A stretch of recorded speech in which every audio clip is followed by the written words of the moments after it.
Nós continuaremos a exposição no Sermão do Monte, e eu peço aos irmãos que abram a Escritura, lá no Evangelho de Mateus, no capítulo de número 6.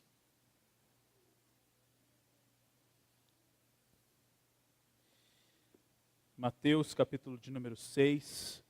Nós iremos ler do verso 1 até o verso de número 6, e depois leremos do verso 16 até o verso de número 18. Então, Mateus, capítulo 6, do verso 1 ao 6 e depois do 16 ao 18. A palavra do Senhor nos diz assim: guardai-vos de exercer a vossa justiça diante dos homens, com o fim de serdes vistos por eles. Doutra sorte, não tereis galardão junto de vosso Pai Celeste. Quando, pois, deres esmola, não toques trombeta diante de ti, como fazem os hipócritas nas sinagogas e nas ruas, para serem glorificados pelos homens. Em verdade, vos digo que eles já receberam recompensa. Tu, porém, ao dares a esmola, ignore a tua mão esquerda o que faz a tua mão direita, para que a tua esmola fique em secreto, e teu Pai, que vê em secreto, te recompensará. E quando orardes, não sereis como os hipócritas, porque gostam de orar em pé nas sinagogas e nos cantos das praças para serem vistos dos homens. Em verdade vos digo que eles já receberam a recompensa. Tu, porém, quando orares, entra no teu quarto e fecha a porta. Orarás a teu Pai que está em secreto, e teu Pai que vem em secreto te recompensará.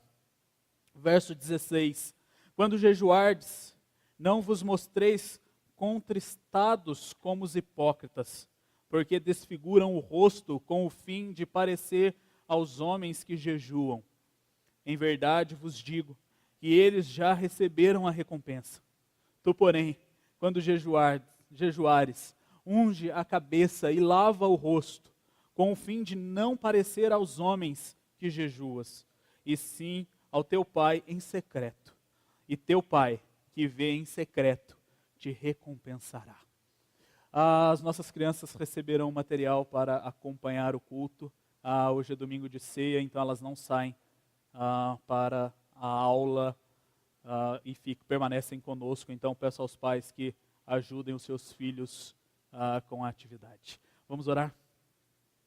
Senhor, nós te damos graça, pois o Senhor tem sido bondoso, o Senhor tem sido misericordioso para conosco e nos permite nos reunirmos na tua casa para te adorarmos como já temos feito, para falarmos contigo, e nos permite ouvirmos a exposição da tua palavra. Senhor, que possamos juntos nessa manhã, ao ouvirmos a exposição da tua palavra, nos dispormos a praticá-la e a aplicá-la no nosso dia a dia, e fazendo isso, que nós possamos fazer para a glória do Senhor unicamente. Essa é a oração que nós fazemos em nome do teu Filho amado, Jesus Cristo. Amém. Talvez vocês já devem ter ouvido esta frase: Deus odeia religião. Eu vou praticar o cristianismo sem ser religioso. Serei livre de todas as amarras religiosas, pois eu vivo pela graça. Esse é um discurso que algumas pessoas, ou muitas pessoas, têm usado para saírem da igreja, não congregar e viverem a sua vida fora da igreja e se autodenominarem não religiosos. Eu sou cristão, então eu não estou preso aos hábitos religiosos ou preso ao que a religião faz. Então eu quero ter liberdade, eu quero fazer da maneira que eu acho que deve ser feito. A questão que envolve este tipo de declaração é que quem a faz perde a consciência de que no cristianismo a salvação nunca vem por meio da religião ou por meio dos hábitos religiosos.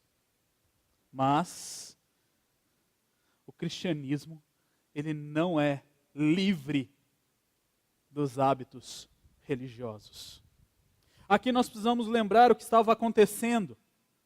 E desde o início do Sermão do Monte, Cristo ele estava expondo o cristianismo e combatendo uma visão que estava sendo ensinada pelos fariseus de como deveriam viver o cristianismo.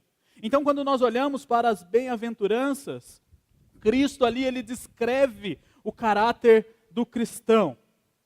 Quando nós caminhamos um pouco mais, ainda no capítulo 5, e vemos que nós somos chamados para sermos sal na terra e luz do mundo, Cristo descreve como deve ser a nossa influência no meio onde estamos inseridos. E ele continua o capítulo 5 e até o final do capítulo 5, semana passada nós encerramos as antíteses, onde Cristo de maneira bem clara e objetiva rebateu a interpretação que os fariseus estavam dando sobre a lei e sobre como eles deveriam viver a ética cristã. E todas as expressões, elas começavam com Cristo dizendo assim: ouvistes o que foi dito? Eu, porém, vos digo. E aqui nessa sequência do capítulo 6, Cristo, ele agora vem falar sobre os hábitos religiosos. Hábitos esses praticados pelos fariseus, mas também esperado dos seus discípulos.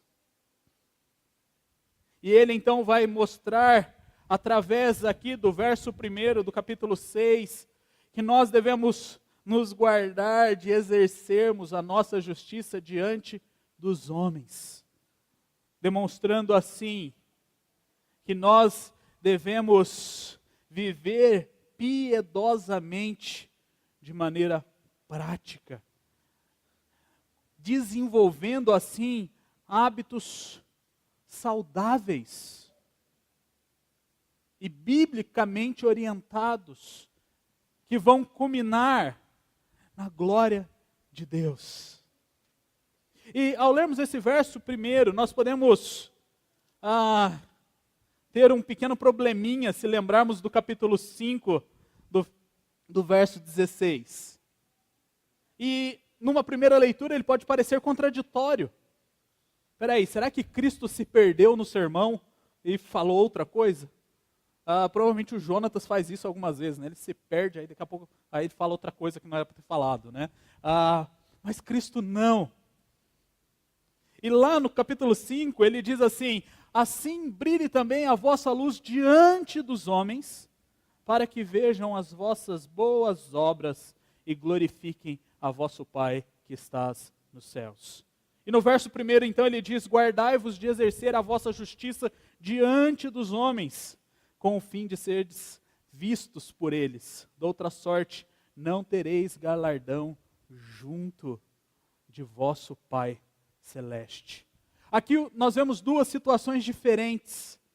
Aqui nós aprendemos que nós devemos mostrar aquilo que muitas vezes nós somos tentados a esconder, que é o Evangelho, que é o viver cristão. E muitas vezes nós somos tentados a vivermos ali escondidinhos.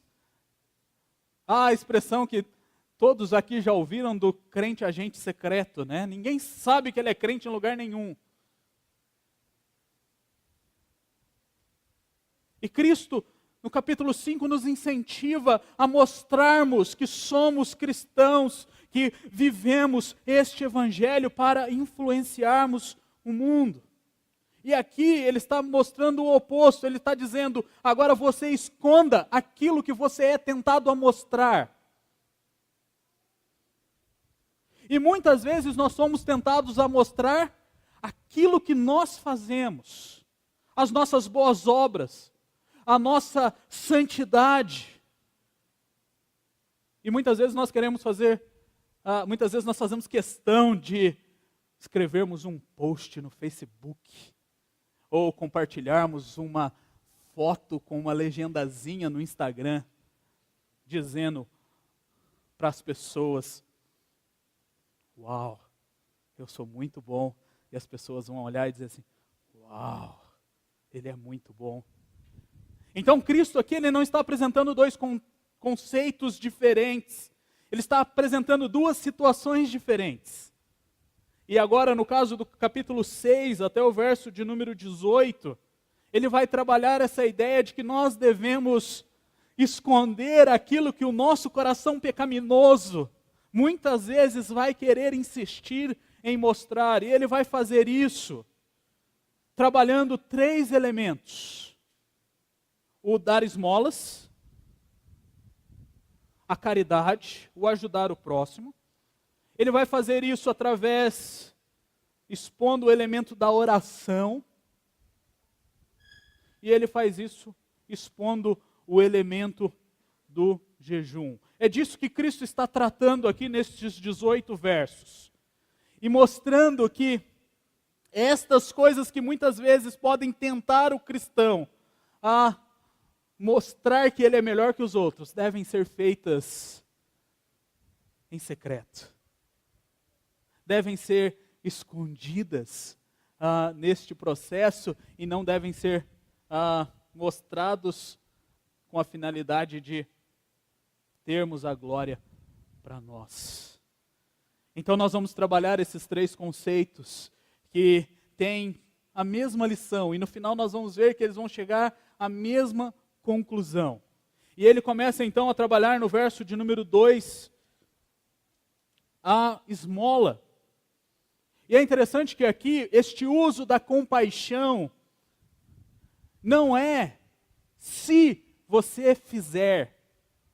E muitas vezes nós confundimos essas coisas. Muitas vezes nós confundimos o hábito religioso com, eu posso fazer ou eu posso não fazer, está tranquilo. Não, Cristo aqui está falando quando você fizer. E partindo do pressuposto que deve ser feito. E ele vai mostrar então para os seus discípulos como dar esmola da maneira correta. Como fazer isso de acordo com a vontade de Deus. E as esmolas aqui, elas estão representando este ato de misericórdia, de piedade, de bondade para com aquele que tem necessidade. E nós já vimos anteriormente Cristo apresentando esta ideia, quando ele vai falar da vingança, e o terceiro exemplo que ele usa é exatamente esse da deliberalidade no dar, da generosidade no dar. E aqui nós vemos que nós devemos ter alegria em ajudar aquele que necessita, alegria em dar, alegria em contribuir com o necessitado. É interessante quando nós pensamos neste ato. Este ato, quando não é praticado, ele pode trazer à luz um problema no nosso coração. Quando nós não temos generosidade no dar, nós podemos enfrentar um problema seríssimo com o amor às nossas posses e o amor ao dinheiro.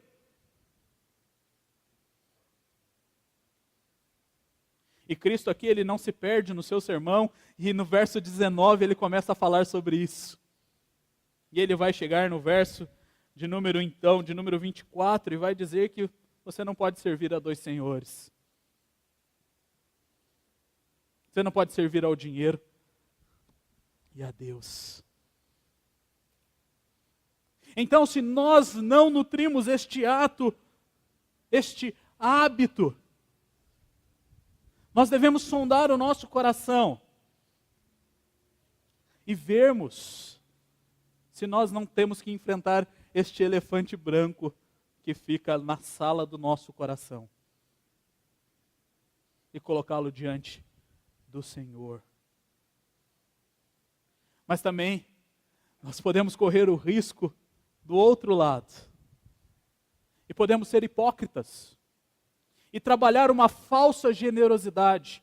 E como funciona uma falsa generosidade? Ela é vista, muitas vezes, pela exposição. Então, se você ajuda alguém, se você dá ao necessitado, para que outras pessoas vejam, você está fazendo isso errado. Você está nutrindo o hábito que não vai ajudá-lo a desenvolver uma vida cristã saudável. Nós precisamos, ao desenvolver esta deliberalidade no dar, sermos generosos, não para que outras pessoas vejam, mas para que o Senhor seja glorificado. E não é porque outros não estão vendo é que nós não devemos fazer. Então, quando fizermos, o Senhor ele apresenta aqui três atitudes. A primeira, não devemos contar a outros. Nós não devemos sair fazendo propaganda daquilo que nós fazemos de atos beneficentes.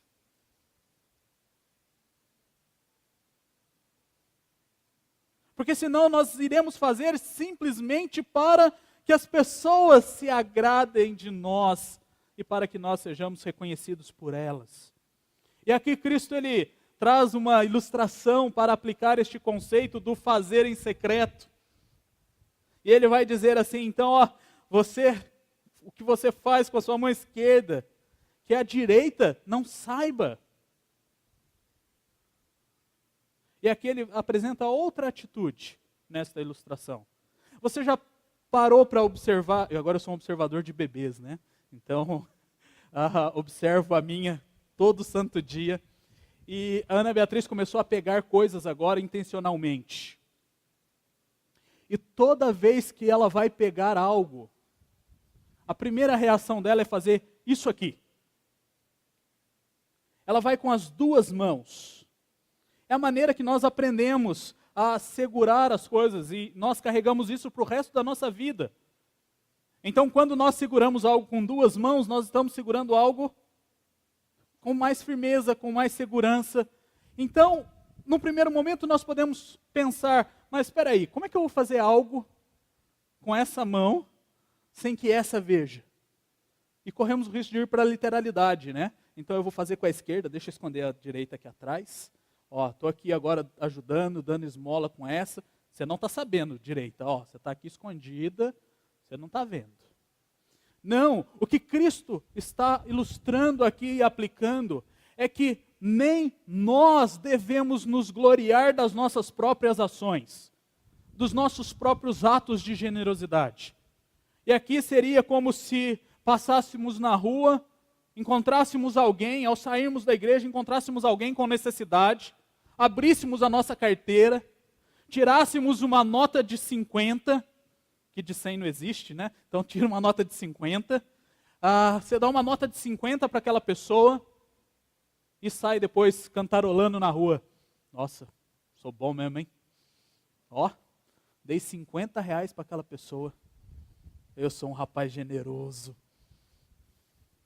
É isso que Cristo está dizendo, que nós não devemos fazer. Nós não devemos exaltar e enaltecer a nossa justiça própria. Porque se nós o fizermos, nós estaremos fazendo da maneira errada. E é interessante que Cristo então vai apresentar uma justificativa para que possamos dar esta esmola, fazer estes atos de caridade em secreto. E ele conclui este primeiro hábito religioso, dizendo: o teu Pai, que vê em secreto, te recompensará.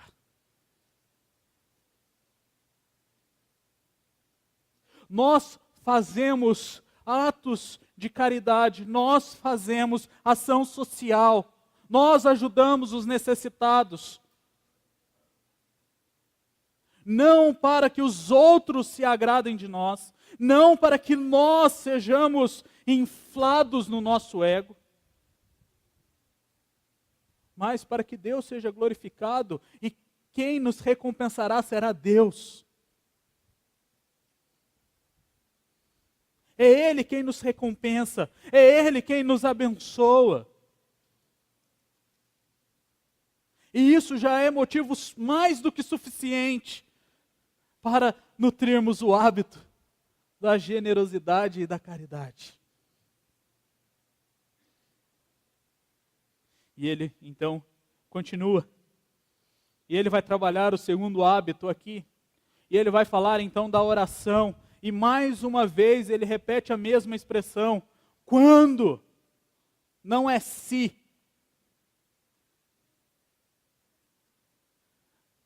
Então Cristo, ele já presume que a oração faz parte da vida cristã, faz parte do exercício do cristianismo. E ele diz então, quando orardes, não sereis como os hipócritas, porque gostam de orar em pé nas sinagogas e nos cantos das praças, para serem vistos dos homens. Em verdade vos digo que eles já receberam a recompensa. Tu, porém, quando orares, entra no teu quarto e fecha a porta, orarás a teu Pai que está em secreto, e teu Pai que vê em secreto te recompensará. E aqui então ele vai trazer a ilustração de dois homens orando. E ele vai dar nome a esses dois homens, o hipócrita e o cristão. O hipócrita, ele vai orar diferente do cristão. E se ele responder essas duas perguntas, provavelmente a resposta será não para elas.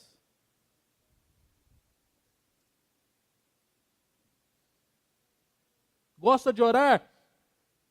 Não. Gosta de Deus a quem supostamente ele ora? Não. E sabe por que a resposta a essas duas perguntas para o hipócrita é não? Porque ele gosta de si mesmo.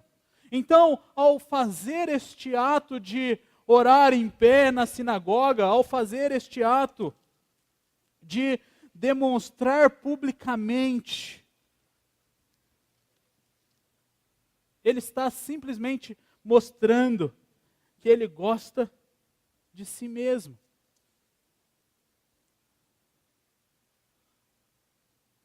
E a expressão que Cristo usa aqui nos cantos das praças mostra um homem que se coloca no meio de um local muito populoso que tem muitas pessoas, e ali, para mostrar a sua santidade, a sua superioridade, começa a orar.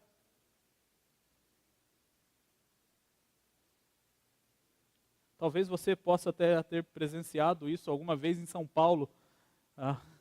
Acontece algumas vezes, em alguns locais. E é como se o hipócrita chegasse na Praça da Sé e olhasse para aquelas pessoas e dissesse assim: agora eu vou orar porque eu sou bom. E na sua oração, ele não inclui Deus, ele se inclui. E sabe por que ele faz isso? Porque ele gosta da sua reputação. Ele gosta de se manter bem aos olhos dos outros. Ele gosta do louvor dos homens. E não daquilo que Deus faz por ele através da oração. Então a devoção dele se torna exibição. E ele não está preocupado com quem escuta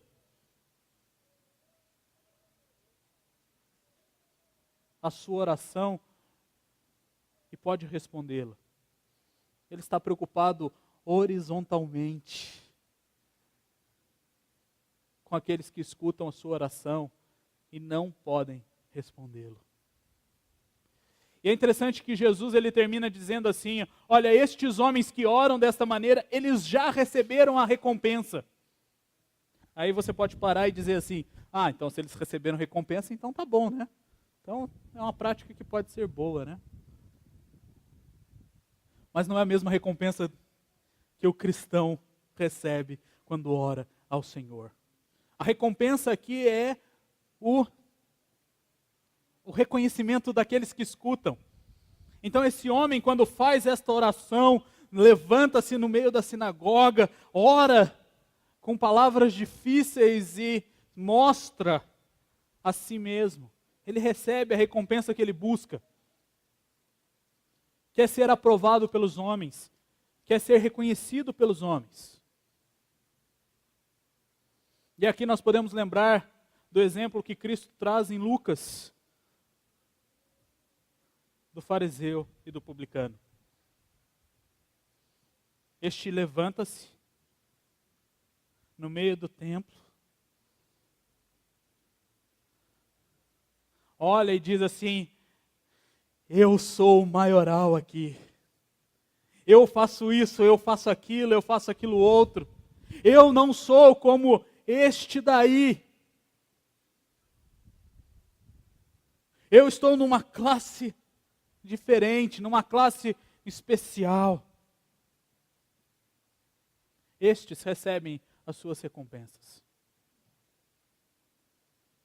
que é a aprovação dos homens. Mas eles não recebem a recompensa do Senhor.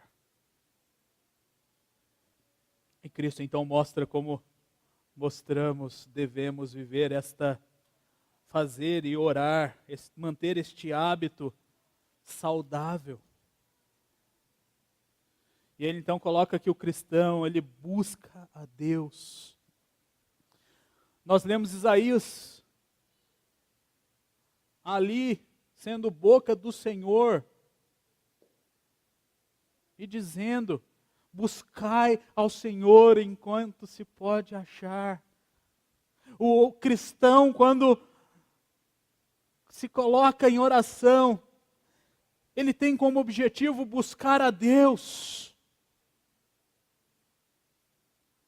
O cristão, quando ele se coloca em oração, ele tem disposição para aprender a orar.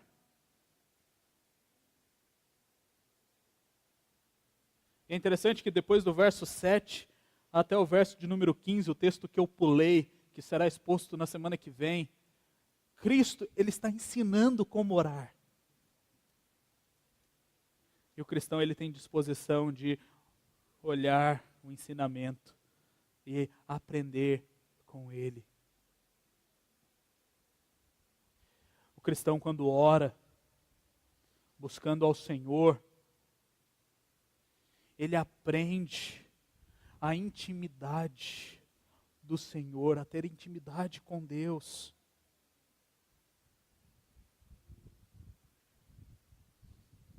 E é através da oração que nós desenvolvemos esse relacionamento íntimo com o Pai.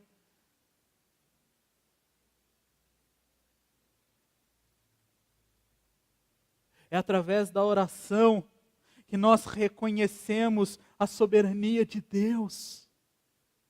Porque nós reconhecemos, quando oramos, que nós somos incapazes e nós precisamos depositar diante de alguém que é capaz.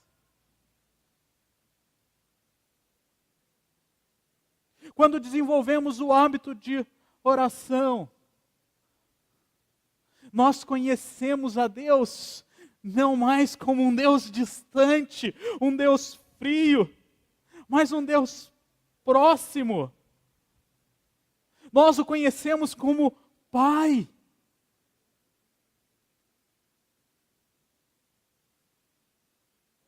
E E nós desenvolvemos esta liberdade, esta intimidade neste relacionamento paternal.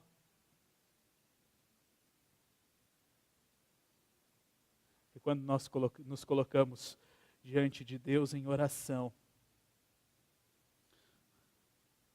nós não nos importamos com a aprovação dos homens, porque nós não a buscamos.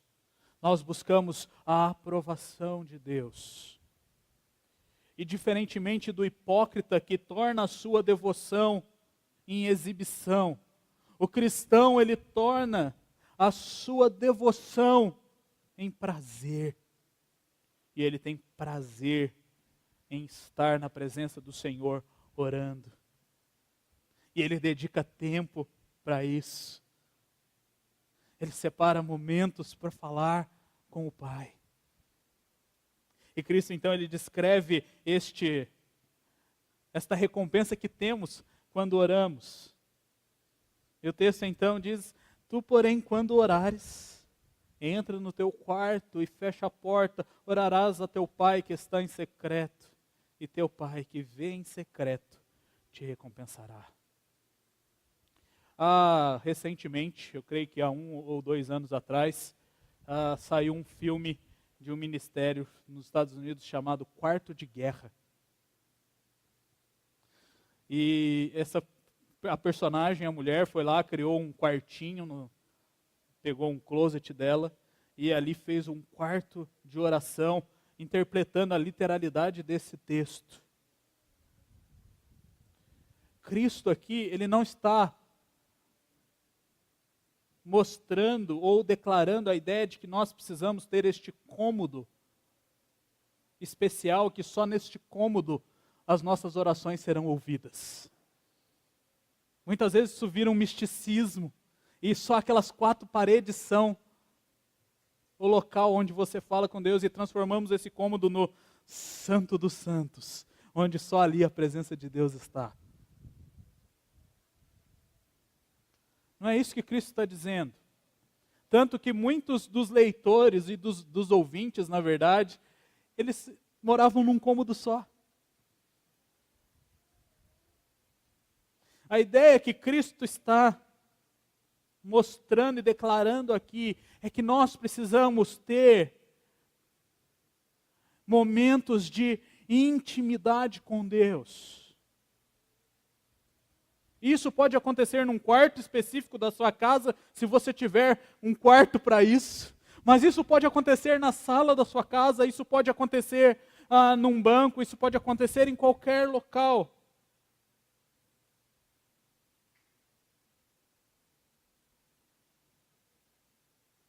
Porque a ideia é que nós não iremos orar só para as pessoas verem. Nós iremos desenvolver intimidade com Deus. E através da intimidade com Deus, por meio da oração, nós temos o nosso coração moldado por Deus.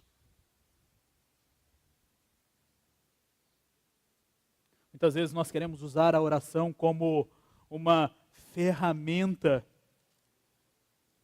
de escravização de Deus. E muitas vezes nós dizemos: peraí, Deus não está respondendo a minha oração. Peraí, vou orar de novo aqui, Deus não está respondendo. Não, Deus, responde a minha oração. E nós perdemos a noção, perdemos a ideia e o conceito de que a oração não é para mudar a Deus. Não é para moldar Deus de acordo com a minha vontade ou de acordo com o que eu quero. Mas a oração é para me moldar à vontade de Deus. É para me ensinar que Deus age como Ele quer, da maneira que Ele apraz. E Cristo mais uma vez termina que quem recompensa esta oração é o Senhor, na intimidade na qual ela é feita. Da mesma maneira, porque Deus nos vê no nosso secreto. e ele responde à oração. E ele vai tratar então o terceiro hábito. E o terceiro hábito aqui é o mais delicado. A gente ficou, eu quase deixei o reverendo Mauro pregar ele sozinho, mas eu fui bonzinho. Ponto positivo. Aqui segue a mesma sequência, a mesma estrutura que ele estava dizendo a respeito do hábito do dar esmolas e do hábito da oração. E o texto então diz: quando jejuardes, não vos mostreis contristados como os hipócritas, porque desfiguram o rosto com o fim de parecer aos homens que jejuam. Em verdade vos digo que eles já receberam recompensa. Tu, porém, quando jejuares, unge a cabeça e lava o rosto, com o fim de não parecer aos homens que jejuas, e sim ao teu Pai em secreto. E teu Pai, que vê em secreto, te recompensará. Aqui os fariseus, eles criaram um sistema, instituíram um sistema que não estava nem no Antigo Testamento. Eles tinham o costume de jejuar 2 vezes na semana. Era obrigatório a prática do jejum semanal, 2 vezes por semana. E mais à frente, Jesus ele é questionado, lá em Mateus, no capítulo 9, ele é questionado pelos fariseus, que disseram assim, peraí, nós jejuamos 2 vezes na semana, os discípulos de João Batista jejuam 2 vezes na semana, mas os seus discípulos não fazem isso.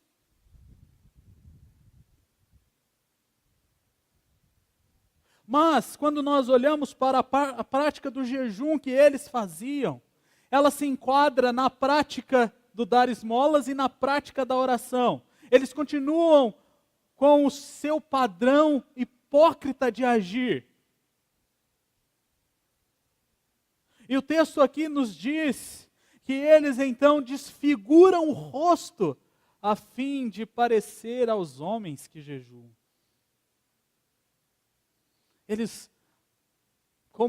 A ideia é como se eles fizessem intencionalmente.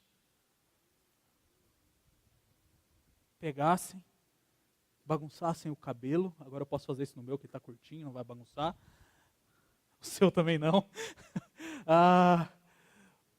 Pegassem aquele colírio especial que atores usam, para colocar no olho e começar a chorar. Para que as pessoas vissem a angústia, vissem a aflição. Mas o que Cristo está mostrando é que não é se você jejuar ou se você mantiver o hábito, mas é quando. Ela é uma prática também incluída na vida cristã. Jesus ele não ensina sobre se devemos ou não jejuar. Ele vai então tomar por certo que nós jejuaremos.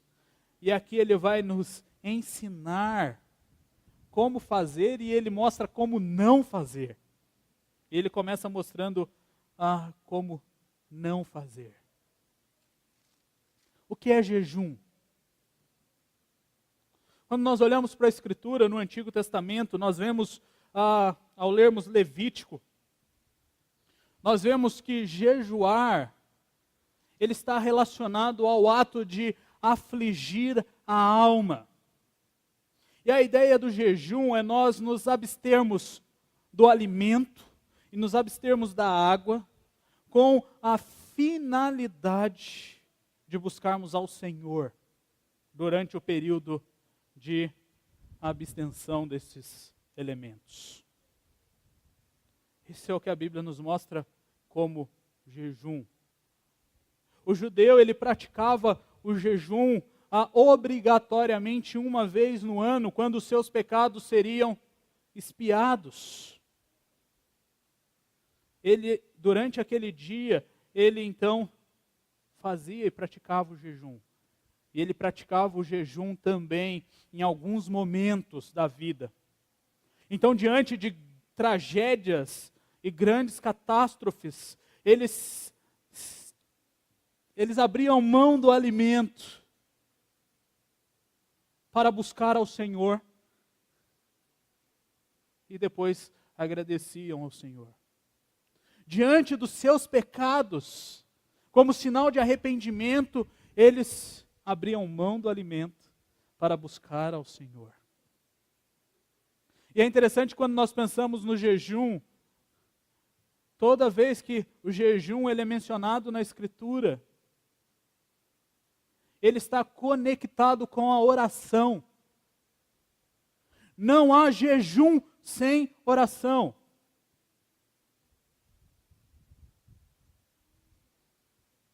Não há jejum sem oração. Há oração sem jejum. Mas não há jejum sem oração. Então, quando nós olhamos Cristo, então ele começa a trabalhar a hipocrisia e mostra o perigo do jejum. E nós precisamos responder essas duas perguntas. Qual é o objetivo do jejum? É buscar aos homens, o reconhecimento dos homens, ou buscar a Deus? A prática do hipócrita era buscar apenas o reconhecimento dos homens, porque eles se desfiguravam, para que as pessoas olhassem para eles e dissessem assim: uau, isso aí, hein? Está fazendo jejum, cabra bom. Ó, parabéns. E, apesar da aparência de estarem fazendo algo certo, a motivação estava totalmente errada.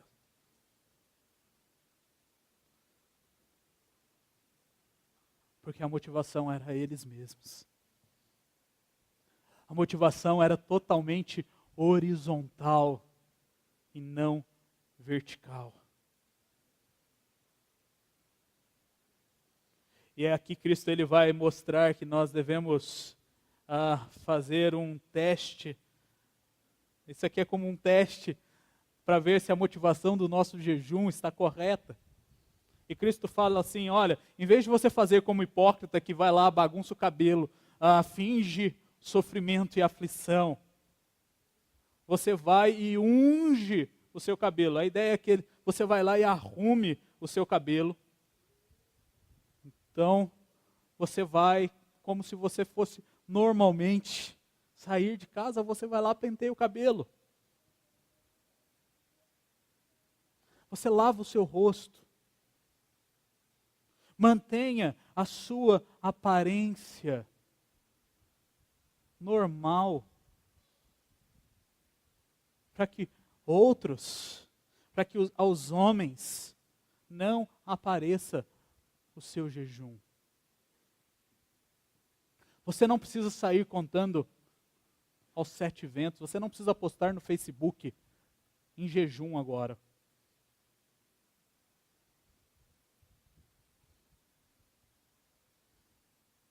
Você precisa mostrar que você está buscando a Deus. E a pergunta é: e se as pessoas descobrirem que eu estou fazendo jejum?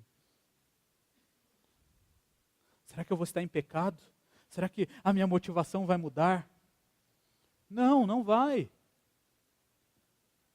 E quando nós lemos Atos, nós vemos duas referências ali de jejum sendo feitos, e as duas vezes ele é feito pela congregação, pela igreja toda. Eles separavam momentos para jejuar. E eles faziam isso para buscar direcionamento do Senhor, para buscar graça e misericórdia de Deus. Então, na prática do jejum, nós devemos nutrir prioritariamente o nosso relacionamento vertical. Jejum é um hábito saudável que nós cristãos devemos nutrir, que nós devemos praticar. Mas ele não é como a oração que é dita frequentemente nas Escrituras: orai, orai, orai, orai. Nós não vemos isso em referência ao jejum. E se você, por alguma razão, não pode fisicamente fazer jejum, não tem problema, porque o objetivo do jejum é fazer com que você se entregue e busque mais a Deus, abrindo mão de algo que você considera essencial. Mas você pode continuar buscando e fazendo, dedicando um tempo para o Senhor e buscando ao Senhor como se estivesse fazendo o jejum.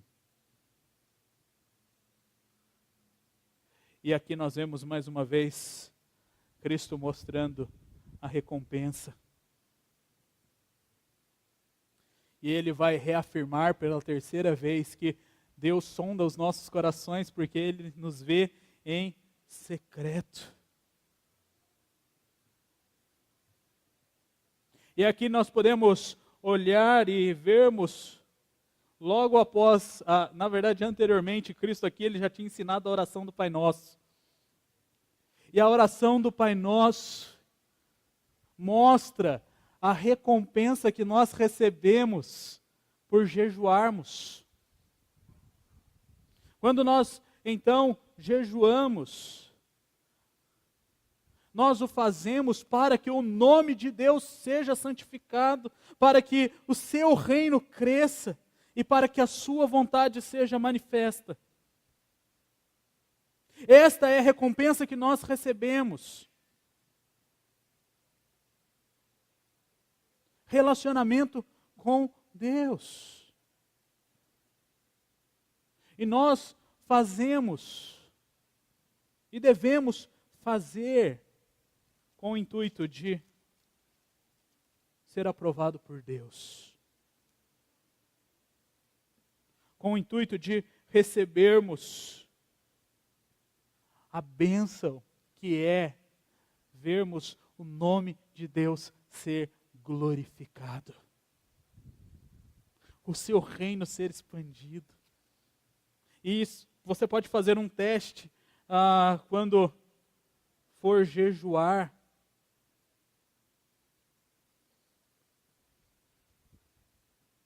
E você pode fazer algumas perguntas.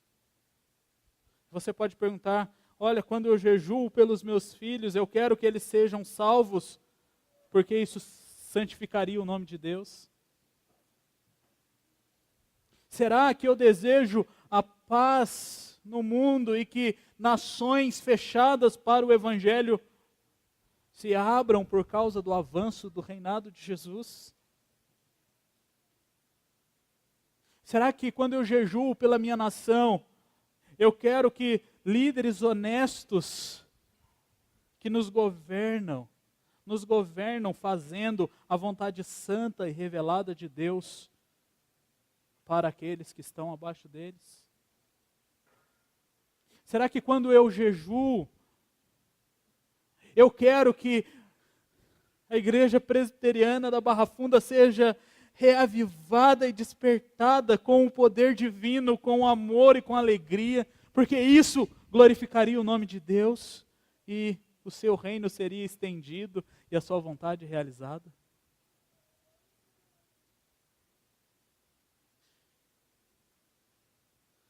Nós devemos nutrir estes hábitos. Uma, porque eles não são proibidos. Eles são esperados de nós. E o que nós vamos fazer? Primeiro, em relação à nossa religiosidade, nós não podemos deixar de nos congregarmos. Nós não podemos deixar de estar com o povo de Deus, cultuando a Deus. E nós já falamos isso aqui várias vezes e temos falado isso há 7 anos. Este é o momento mais importante da vida da igreja.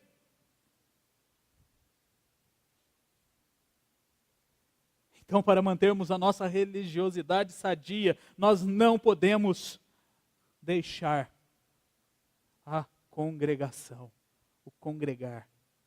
Nós não podemos deixar de orar pública e privadamente. E nas nossas orações públicas, nós não devemos aparecer, mas Deus deve aparecer. Ele é quem deve ser visto quando nós oramos. E vivendo a nossa religiosidade, nós não devemos buscar a graça distante do povo de Deus. E aqui de maneira muito clara e objetiva, você não pode ser um crente de Facebook almejando alcançar as mesmas bênçãos, porque você não vai receber. Você que nos vê e nos escuta pela internet, procure uma igreja para se congregar. Esteja com o povo de Deus. Quando praticarmos a caridade, os nossos atos de justiça, nós devemos mostrar generosidade e compaixão na prática. Nós precisamos arregaçar as nossas mangas e fazer. Nós temos um ministério na nossa igreja de ação social.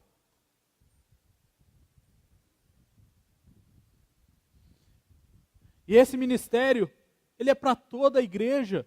Todos deveriam procurar o Alceu, a Cida e a Cleodi e falar assim: olha, eu quero participar desse ministério. Todos, a igreja toda. E ir, ajudar, ser generoso, demonstrar compaixão. Nós devemos aprender e praticar o dar a quem tem necessidade. Porque quem cuida de nós e nos provê é Deus. Então, em vez de sermos possessivos com as nossas posses, deveríamos ser generosos no dar. O exercício da generosidade deve ser praticado para que nós, então, como igreja, aprendamos a nos alegrar. Nos alegrarmos no ajudar, no nos desprendermos daquilo que temos e podemos abençoar aqueles que não têm. E nós devemos fazer isso para a glória de Deus. Devemos fazer isso para a glória de Deus, para que Deus seja exaltado e reconhecido.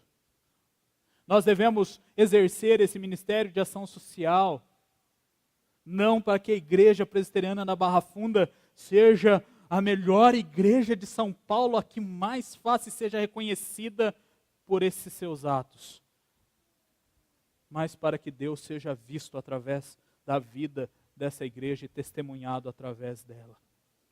O que nós fazemos em relação às orações? Nós devemos orar.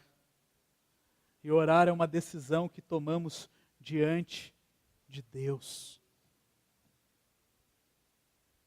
É o desenvolvimento de um relacionamento com o Pai. Ao orar, nós aprendemos com Deus e temos o nosso coração mudado por Ele. Se o seu coração está endurecido, se você está possivelmente revoltado com orações não respondidas, você precisa sondar qual é a motivação da sua oração.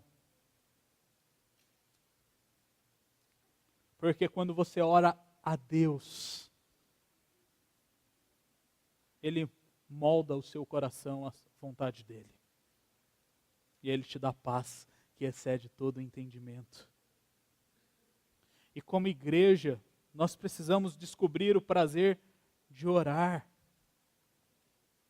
Nós temos um ministério na nossa igreja de oração que se reúne todo domingo antes do culto. E semana passada, ao apresentarmos o ministério, o reverendo Mauro disse que esse ministério ele tem que funcionar depois antes do culto, mas ele tem que funcionar outros dias na semana, em outros momentos. Nós precisamos aprender a praticarmos a oração, sabendo que ela é prazerosa. É um momento de comunhão com Deus. Então nós precisamos nos entregar a Ele e nos submetermos a Ele. E por fim, na prática do jejum, jejuar é saudável e é incentivado por Deus. É esperado. Cristo espera que isso esteja envolvido na prática cristã. Quando nós olhamos para a confissão de fé, lá no seu capítulo 20, ele vai falar sobre o culto. E ao falar sobre o culto, ele vai mostrar os elementos ordinários do culto, que é a oração, a adoração, exposição da palavra e a participação dos sacramentos. Mas ele fala dos elementos extraordinários do culto.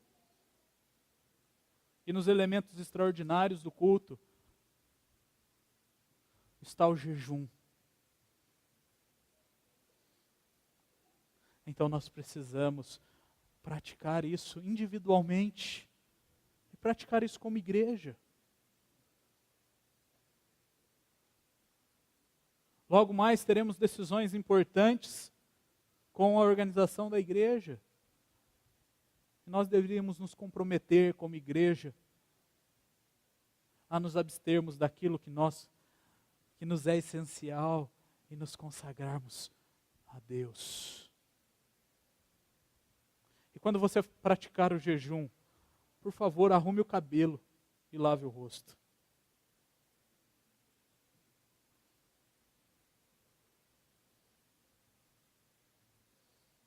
Se as pessoas descobrirem, você não estará pecando, mas não faça para que as pessoas vejam somente. Descubra o prazer do jejum, porque através do jejum, o nome de Deus é santificado, o seu reino é expandido e a sua vontade é feita. E nós nos submetemos a ela. Que Deus nos conceda a graça para desenvolvermos e nutrirmos hábitos religiosos saudáveis e biblicamente orientados.